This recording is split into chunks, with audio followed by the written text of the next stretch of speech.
seem obvious, but anyway, 1964, I graduated Palmetto High School right here in Anderson County, and I was the first graduate of Palmetto High School to be appointed to the Military Academy at West Point. I spent the rest of that year getting real Army training, and in January of '69, my bride and I went to Germany, the 8th Infantry Division, which is mechanized infantry, thinking we'd be there 3 years in lovely Germany. Well, on Halloween, October 31st of that very year, the S1 call says, trick or treat, you got orders for Vietnam. So I arrived in Vietnam in February of 1970, the 25th Infantry Division, infantry platoon leader. You want me to keep going on the questions? Please, go for it.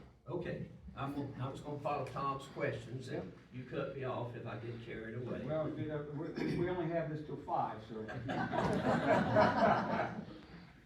But I've covered the first two questions, when and job. His third question says, what were your major challenges? In addition to being in a war zone, some of them were the same as I encountered in Germany actually as a mechanized infantry company commander, as a lieutenant. We were about half strength. I mean, I was one of 2 officers in that company, but when I got to Vietnam, it wasn't a whole lot different. I think a platoon was supposed to be, 40 some odd, and I had 20 some odd young soldiers. We were all young. I was 24. And so that was a challenge to do what we had to do, which in the case of an infantry platoon was look for them and kill them, search and destroy, set up ambushes, with fewer than we needed, with less experience than we would have liked to have had, because I didn't have much more experience than they did in terms of what to do.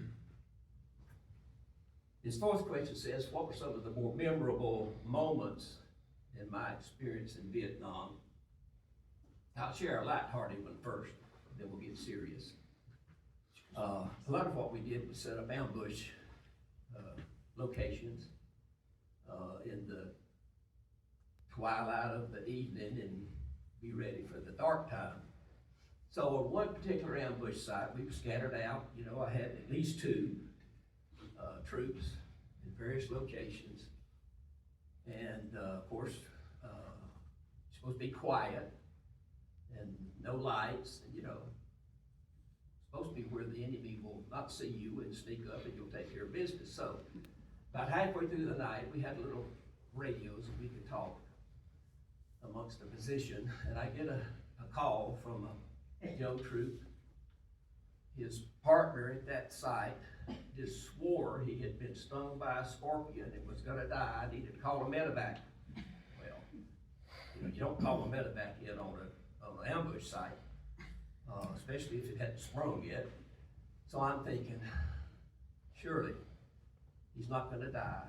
I mean, how do you even know it's a scorpion? Pitch dark. But this continued. He was in pain, apparently. So it finally occurred to me that my only choice was to go to that site and calm that young man down. He was either gonna give away our position or who knows what. Well, if you know anything about ambush sites, you don't want to go moving around in them in the dark. So I had to contact, and it was okay to be kind of one of them dozing a little bit, the other alert, taking, you know, turns. So I had to call every single position. I had a dozen or so. Says, make sure everyone's awake. Make sure everyone knows I'm going to be moving me. I will be moving, not a bad guy. So they gave me feedback and they were understanding. So I moved to the site where the scorpion stung soldier was dying.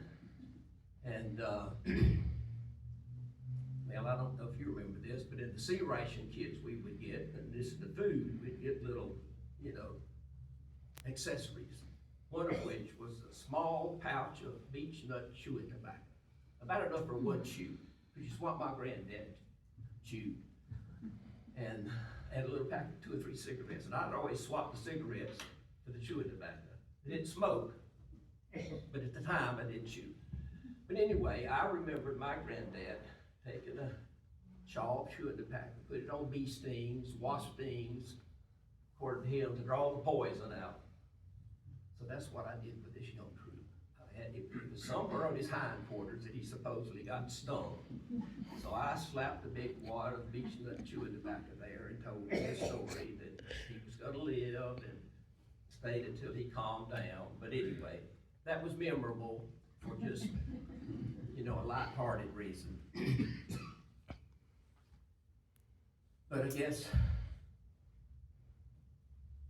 in another respect, our unit, in May of '70, April of '70, Commander-in-Chief Nixon announced we were going into Cambodia for the first time in the war. I mean, that had been a sanctuary. The bad guys knew they could go up and down and store stuff and not be bothered, so we finally got the go-ahead. So our unit, along with many others, went into Cambodia to see what we could find. So on May the 25th, my platoon found a warehouse of rice. Now, I say warehouse, it was just 4 or 5 poles with some tin across the top and big old bags of rice stacked up. And of course, it was protected by the enemy, and we came under fire, exchanged fire, and I immediately called in for fire support, artillery, maybe some gunships. And what does my company commander say? Are you sure you know where you are? I'd given him coordinates. I mean, you know, I had trained map reading and compass, et cetera, for many years anyway. Are you sure you know where you are? And of course, I told him I was sure. He either didn't believe me, or there was some other, maybe political reason. He said, pull back. We gotta make sure that that's in an area we can go into. I likened it to getting the Pickens County Council's approval to go into Pickens County to do something. You know, there were chiefs or whatever they called them. So we pulled back to the company headquarters, and late that night, guess what? He says, you were right. You were in the right place. Don't get them first thing in the morning. You reckon those fellas were waiting on us? And we didn't go in the same way we encountered them the day before, but nevertheless, they were waiting on us, dug in. So we had a firefight on our hands. And not long into the firefight, I was wounded. Of course, we were all sprawled on the ground, spread out in a formation, but I was wounded. And immediately, my platoon medic was right there. Young, black man from the Virgin Islands, 20 years old. He no more than ripped off my shirt and put some of that stuff to stop the blood flow. It was a minor wound. I mean, it wasn't a life-threatening wound, but I was bleeding. And anyway, he no more than had rendered some initial first aid, and I felt his lifeless body fall across my back.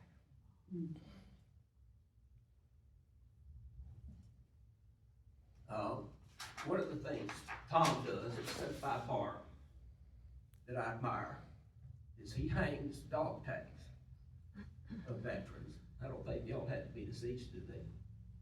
But a lot of them are deceased.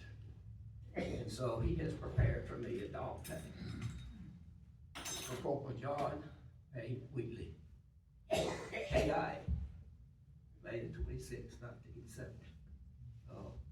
My plan is if I can round up my children and grandchildren all at the same time, we'll go to the Simplified Barn and honor that young man who never got to come home. The last question, what did I learn that helped me through the rest of our life? We never had an encounter with a company commander who questioned me on the 25th and then sent me back in with my men the next day.